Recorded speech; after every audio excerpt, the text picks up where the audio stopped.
asalaamaaleykum mbokku téléspectateur Ngor Plus comme ni ngeen ko gisee chaque instant donc tey ñu ngi fii si koo xamante ne peut-être duñ ko présenté mais si loolu aussi nañ ko bàyyee mu présenté pour mu wax moom mooy kan ñu ngi lay nuyu. waa Ngor jërëjëf Ngor waa Sénégal yi maa ngi leen di nuyu bon man la Babacar Niang docteur Niang Abou Niang bu Ngor d'accord jërëjëf maa ngi leen di nuyu yéen ñëpp. waaw donc kooku mooy monsieur docteur Souma lañ koy wax le directeur général de Souma assistance donc di doomu Ngor aussi tey waa Ngor Plus dalal la tey ñu dégg fi loo xamante ne aussi gis sa taxawaay aussi si Ngor gis sa taxawaay aussi si Sénégal donc tey jii nii en premier lieu lan ngay wax tey waa Ngor plus particulièrement waa Sénégal. non waa Ngor kay li ma leen di wax li ñu am yëpp Ngor la jógee. Donc waxuma sonn naa ko wax Souma assistance c'est de Ngor vers tout le Sénégal donc moo tax mu ngi noonu cëru Ngor moom vraiment mënuñ ko de bedd Ngor daal defe naa moom yëpp Souma ngi noonu waa Ngor bu fa soxla dara ñëwal am nañ fay tarifs spéciaux am nañ fa nuñ leen di dimbale booy yi nekk ci ndox bi affaire plongée yi ñoom defe naa ñoo la ci gën a xam dara bon defe naa daal waa Ngor daal boo ñëwee daal nu ñuy waxee Souma rek Souma ñëpp ko bokk surtout waa Ngor. Avant d'entrer dans le vif du sujet donc ñu gis aussi Souma assistance ku ne Souma wax assistance ñu gis assistance bi nga am par rapport ak population Sénégal population Ngor donc loolu lan moo la ko may. loolu mooy métier bi rek boo nekkee sëriñ dafa da ngay jàngale boo nekkee docteur da ngay faj booy faj nag ñëpp ngay faj faj moom mooy assistance bi képp ku nekk ci jaaxle il faut nga assister ko jéeme ko dimbale. mu jëmee ci ubbi moo tax moo assistance boobu ci biir Souma moo leen di wax ne vraiment kaay leen ñu teral leen ñu recevoir leen ñu defal leen li ngeen soxla gis na aussi am na étape boo nekkoon te gis nañ ne avec say performance dépassé nga cap boobu noonu. loolu yéen a ma ko jox loolu population ñoo ma ko jox bu ñu demee bi am confiance yi li ñu leen defal ñu dañuy jox ñu leen delloo njukkal. Bon, defe naa dañu dépassé fi ça Inch'Allah. Vu que aussi Souma assistance c'est partout maintenant dans le monde. Dans le monde pas dans le monde dans le Sénégal ñu ngi Dakar ñu ngi Saint-Louis ñu ngi Mbour bon terrain wu tubaab bi jënd nañ ko xam naa bu ñu yàlla dimbalee d'ici quelques années ñu tabax ko. Revenons dans le vif du sujet ñu gis ne même yaa ngi reetaan sax xam nga fii ma jëm mooy le Covid-19 ñu gis ne coow li bari na trop si docteur Niang. lan moo waral loolu. ci docteur Niang wala ci Covid bi. coow li dafa bare ci docteur Niang ak le Covid 19. Docteur Niang s'implique beaucoup dans le Covid dama nekk ci biir bi muy soog a am ñetti chambre la koro benn salle de kii laa fa amoon benn salle de cafétéria ñu fermer ko transformer ko ay chambre ñoom ci à peu près 7 chambres ñu naa dina doy du doy yàlla def troisième bas bi ñëw. ñu jël 4e étage boo amoon 10 chambres ñu dolli ko si mu gën a méttati ñu jolli ci 3e étage tey maa ngi tollu hôpital de campagne loué naa benn bâche ñaari bâche transformé ko jot naa ci am 15 chambres ñu noonu di ko dolli pour que vraiment gën a assister per population ñu bañ a nekk ci mbedd bi d'accord li may ci wax ministre bi yëpp may na ma comme cër bi passé may na oxygène nee na oxygène même ça va être gratuit bon man nag li ma jaaykat yi wax mooy ne nañu wàññil nañu prix bi ñun privé yi ça loolu sax avantage la bon maa ngi gis nag ay messages yu ne même l'oxygène va être gratuit dans le privé pour tous les malades bon alhamdulilah pour le moment ay informations la ñuy dégg j'espère que d'ici lundi buñ ko appliqué incha allah mu mën a dimbale nit ñi. dama gis ne peut-être man sama jàngat mooy que ni il a fallu que cri de cœur de la part de monsieur Niang pour que gars yi mën a def liggéey boobu noonu mën a yokk mën a wàññi oxygène bi mën a def leneen ak leneen pour jéem a dimbali patients yi. loolu la ñuy wax alerte boo nekkee ci métier bon xam nga journaliste sax moom yëpp ngeen di jël mais man ci sama métier amul tey ku ma mënul déglu amul kay tey ko xamul ne def naa 35 ans de médecine fii Sénégal. yéen waa Ngor xam ngeen ci dara te feneen laa jógee ñëwaat fii ñëw ba participer waat ci Sénégal te mu ngi noonu les preuves sont là ñu ngi Ndar ñu ngi Saint-Louis fii immeuble 5 étages lañ fi defar boo xam ne 2 milliards la te yoruma ko donc pour wane ne que vraiment li ñuy def population bi ñu ngi ñuy jàppale et ñun tam ñu ngi leen delloo njukkal et en fait c'est un bon contrat de win-win donc win-win mooy nga gagné ma gagné donc mu ngi noonu mon projet yi nag du jeex. yàlla mu ñuy jéeme jubal mais parking bi fa nekk bu plus tard ñu yàlla dimbalee ñu def fa sous-sol mën a def rajo yi si suuf ci kaw ñu dolliwaat encore luñ ci mën a dolli mais toogaay nag moom xam naa waa Ngor jàngaluñu ko. gis na ne aussi yow yaa impliqué ca bopp ci Covid bi wala état bi moo la ci impliqué. si kii mooy booy faj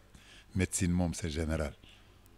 loolu laa leen critique bi passé sax ñu ne ay CTE yi ñuy def à gauche à droite hôpital boo ko defaree ci biir hôpital war nga lu mën a ñëw il faut nga anticiper nga xam ne feebar yu bees day ñëw ay attentat yu bees day ñëw ay bombe day ñëw ay guerre day ñëw mais doo xaar ba dara ñëw nga ne naa ubbi aéroport hangaru aéroport di fa dugal ay nit comme si comme du ñu ay nit hôpital boo koy tracé da nga koy planifier nga xam ne fii lu mën a ñëw nga mën a adapté wu nga yoree ni hôpitaux tamit nga mën a adapté tey bu ñu nee nii affaire bi tàng na ñu ne principal léegi moo la ñu modifié pour mu recevoir ñii ñëlee nañ dem Dantec ñii nañ dem fii parce que bu leen fàtte médecine bi jeexul palu yaa ngi fii accouchement yaa ngi fii opération yaa ngi fi donc gis nga loolu moo tax gisoo te ñetti étage yi dama ko obligé garder quand même pour mën a continuer di recevoir ñële mais loolu bu ñu demee ba man simple citoyen ma di ko prévoir ministère boo xam ne am na tous les conseillers tous les architectes tous les kii bon mais moo tax il faut ñu njët leen ñuy bouger mais doo def rek c'était pali kii ñëw nañaa jël CTE jël say copains dem louer ay kii jënd matériel 1000 milliards yi fu mu jaar 1000 milliards yi fu mu jaar d'accord donc man samay client samay patient ñooy taxaw ne ma sama bopp day metti ma def li war seen bopp corona ñëw ñu ne seen dënn day metti ma toppatoo leen scanner ñu passé scanner dem jël garab yi nga xam ne moom la ñuy wax ne moo ciy dem ma def ko dañu leen war a isoler ñu isoler 3e étage 4e étage doyul ma jënd hôpital de jour hôpital de campagne monter ko ñu continuer te duñ fa yem. yow sa liggéey maanaam c'est selon les besoins des patients. c'est ça le métier. Quel est ton rôle de journaliste tey bu ñu la waxoon ne géej gi xar na tremblement de terre am na ma mel looy def voilà donc c'est la même chose dans la médecine c'est la même chose surtout boo liggéeyee pendant 36 ans ba nit ñi gëm la mais yow li may jot ci ay téléphone ak coup de fil ak utal ma place mais yàlla moo ko xam te ñun suñu principe mooy ku ñëw vraiment war nañ la répondre c'est ça l'assistance parce que le mot non assistance en danger même est condamné quelqu'un qui a non assistance nga bañ ko jàppale dañ lay condamné donc xam nga bon tu as compris l'obligation qu'on s'est donnée on est un service d'assistance venez on va vous assister d'accord dañuy jël ba un moment ay brancard la ñuy jël teg ko ci couloir yi di jàppale maladie en attendant le lendemain kenn gis ne donc 3e vague bi nii moo gën a grave que yeneen yi fi jaar. vague yi bon man mënatuma wax sax mais bon nit ñi wax nañu ñi nañ c'est grave waa COMES xaw ma waa ñoo yor ay les syndicats des travailleurs COMES xaw ma wax nañu ne que on va vers la catastrophe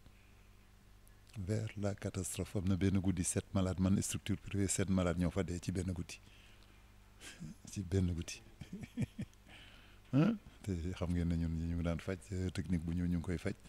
mais nga dem ba ay 7 malades di la échappé ñu dem ba personnel yi ba amatuñu moral bon muy noonu donc xam ngeen ne loolu moo tax ñu ngi gën a vraiment fagaru di gën a préparé wu di jéeme vraiment boss boobu la fa gëj a am sax d'ailleurs bon malheureusement mënuñ ci dara mais cette numéro boobu moom yàlla buñ ci àggati. dama gis si sa jàngat si sa wax ma jàng si loo xamante ne peut-être yow xaaroo kenn jàppale la si dara da nga koy def parce que yow citoyen nga da nga ko war def parce que am nga ay moyens pour def ko mais donc pourquoi pas ne pas se rallier à l'État pour liggéey bi gën a yomb. mais ñun loolu rek li ñuy def état bi la ñu koy defal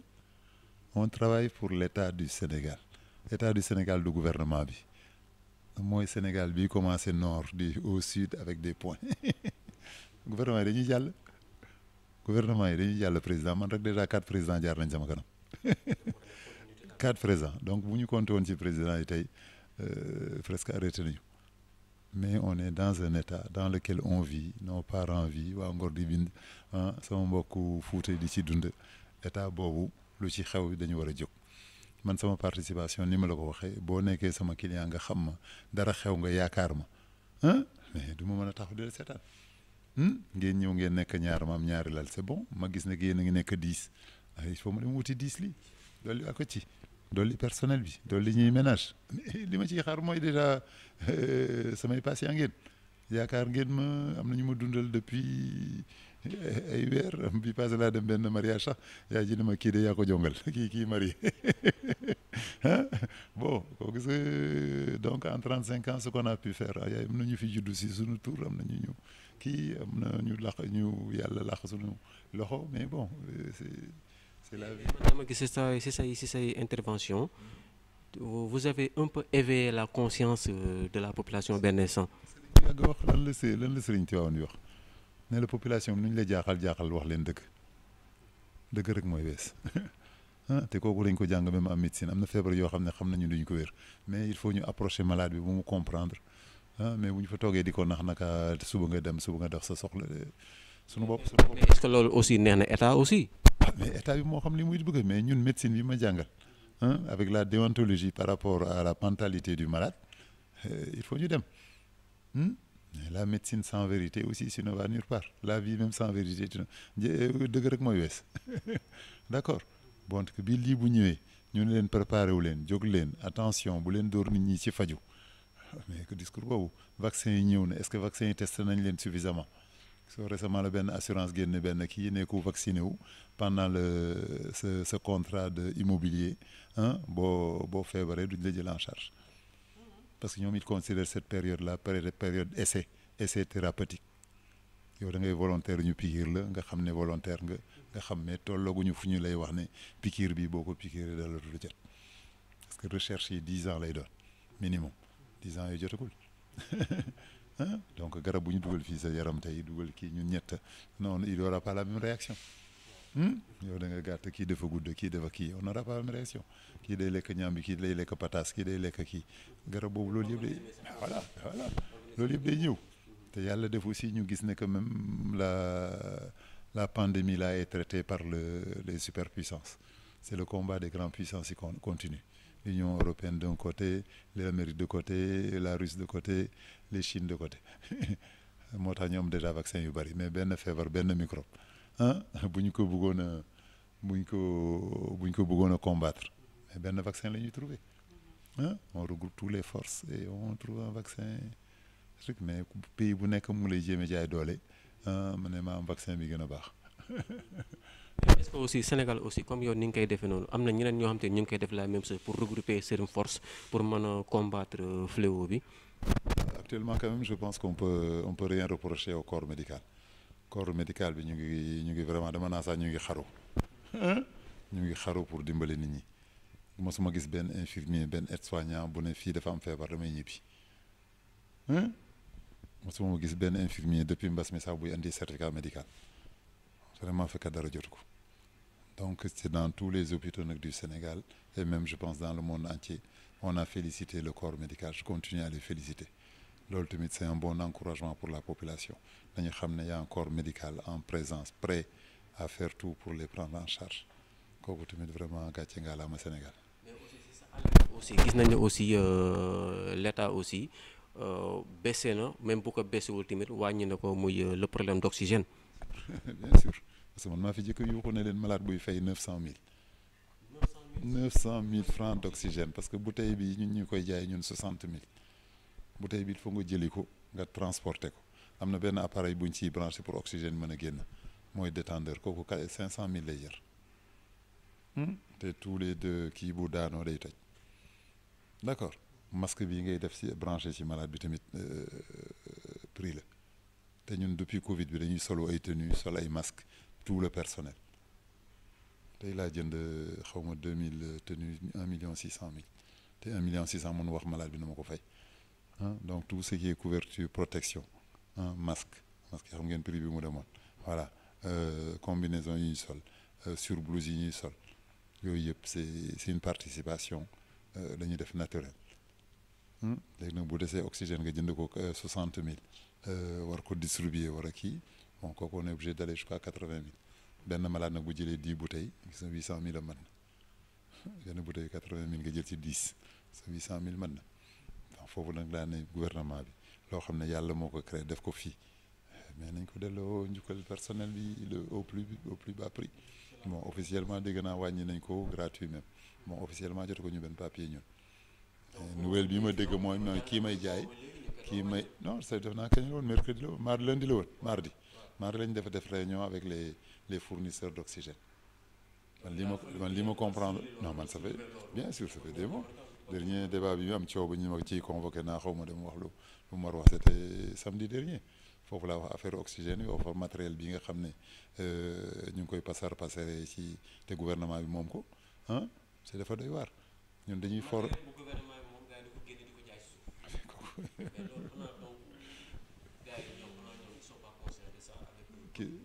mais avant le Covid ñu ngi koy def avant le Covid ñu ngi koy def fii Blaise Diagne doo dégguloo foofu benn place boo xam ne loolu neex nga jënd ah kooku depuis quand ça existe bien sûr léegi nag am na jeunes yu def seen i internet produit boo bëgg appareil bi gën a cher ci monde bi mën nañ la ko andil sa kër donc nag c'est l'histoire des marchés où on te dit qu'on a besoin de 40 respirateurs mais dañ lay jox xaalisu 60 respirateurs donc boo leen livré 40 yi yaa 60 yoo xam ne ci ay arrangement lay doon man tey sama clinique même respirateur bi nekk principal Dantec moo fa nekk bon xaw ma nag nu mu ko génnewaatee mais il me l'a vendu sur un bon prix sur des termes avec des NINEA et tout prix donc je suis pas receleur mais je te dis que c'est aujourd'hui le même appareil benn respirateur bu plat nii bu mel ni écran j'ai le même que le Dantec donc ñoom ñoo xam ñu ko jege mais sama bureau lañ ma fekk dew ma di kii mu ngi noonu bon mais mu ngi noonu donc affaire boobu yàgg na Sénégal ça n'a pas commencé aujourd'hui et la preuve mooy di président bëggoon a wax récemment avec le Covid que c'était l'occasion pour refaire les hôpitaux mais malheureusement c'est encore théorique parce que li ci gën a grave mooy da nga gis étudiant tunisien wala marocain mu ñëw fi def 3 ans de formation bu ñibbee man bu ma soxlee cas bu ma difficile ci man fa ci moom laa koy yónni. gars yi nee nañ est-ce que monsieur waaw comprendre naa mais gars yi nee nañ est-ce que yow doo politique le fait que ngay génne yenn information yi pour jéem a alerter la population. Alerter la population tu n'as pas besoin de faire la politique alerte tu n'as pas besoin bu fekkoon ne politique la au contraire tous ces moyens là je les utilise à titre personnel damay ñëw ne waa Ngor sama clinique ñëw leen gratuit wala def leneen di leen jéem a attirer mais non c'est ça la différence avec la politique li ma liggéey tey doo ci mën a jot tant que liggéeyaloo ma dara tant que yàlla may ma wala man a dama lay bëgg dimbali mais mu jël sama xaalis di ko passer nii pour avoir des appels des voix kooku moom def naa ma soo ko dégg ci man te aw ma jotam sax aw ma jotam politique moom c'est que nag nit ñi nag koo wax lu ko naqar rek mu defee ne mu te proposer un opposant je suis pas du tout un opposant ñaati gouvernement ñoo faire bi ñuy dóor makki fii ci mbedd bi kan moo lañ doon wax ne mooy médecin M23 kan la woon léegi bi mu bëggee dóor ñeneen damay jël sama ambulance di leen jàppale couverture médicale boo fi am mais xam nga bon tey mën na la ci wax dara place de l'Obélisque lu fa xam dañuy taxaw muy gauche muy droite le 23 juin dañu dem fii dem fële te ñaari formation ñoo amoon donc ñu ne on est vraiment c'est l'homme qui nous intéresse et prévoir l'assistance à l'homme pour ne pas kii te léegi technique bi ak étude bi dafa gaaw bu ñu ne la 40 personnes tase na am asthme dina fa am tension dina fa am donc il faut nga dem avec matériel boobu nga jéem prévenir te médecine doo xaar ba nit ki daanu étage nga naa da ngay daw balaa muy daanu étage sax war nga commencer yor sa matériel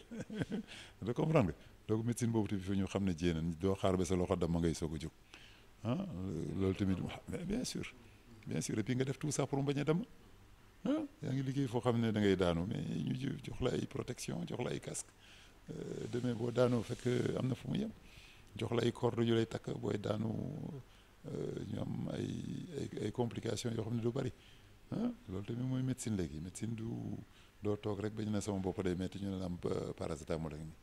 on a vu que c'est le grand médecin qui parle parce que suñu wax xam naa du bu ñu fi doon wax tey xam naa du jeex parce que même moi aussi j'ai été vraiment séduit si li ngay wax ni te en plus c'est noonu la man bi ma la xamee ba léegi vous êtes toujours égal à vous-même donc voilà pas politicien aussi comme ni ma ko waxee tey jii lan nga mën a wax waa Sénégal ñi lay suivre à travers Ngor Plus si troisième vague Covid bi. waaw Ngor Plus li ma leen wax Covid bi les moyens barrières sont très très très importants la preuve ñun nee naa la maa ngi wax 37 malades fi ñu nekk ñoo leen di jox ñu lekk ñoo leen di jox ñu naan ñooy fanaan ak ñoom 125 personnes ñooy liggéey suma parce que kenn mosu ko fa contamination chaque jour dama leen jënd lay tenue sur blouse yu ñuy sol seen masque sol seen bonnet jox leen saabu ñuy raxasu donc te ñu nekk ci biir ay malade donc yéen ñi nekkul ci ay malade amagu leen malade bu ngeen góorgóorloo di def loolu virus bi du dugg seen kër góorgóorlu leen ngeen def loolu ngeen bañ a rus sol seen masque ngeen bañ a di raxas seen loxo ngeen xam ne vraiment affaire baa ngi fi te facteur delta bii ñëw moom ni ma la ko waxee rek 7 personnes ci benn jour ci benn clinique bu ndaw bon ça veut dire que lii xew feneen bari na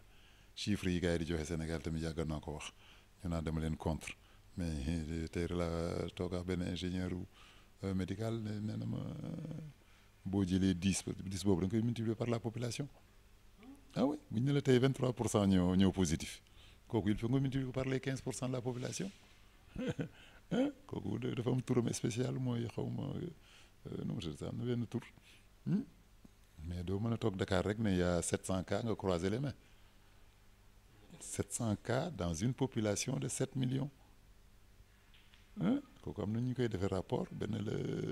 lay calculer le Sénégal bu ñu ne la 700 cas y a 2000 wala 2 millions kooku laa jikko ba fii Sénégal ñëpp di yuuxu naa kii lan la li muy wax li mais kooku c'est de la médecine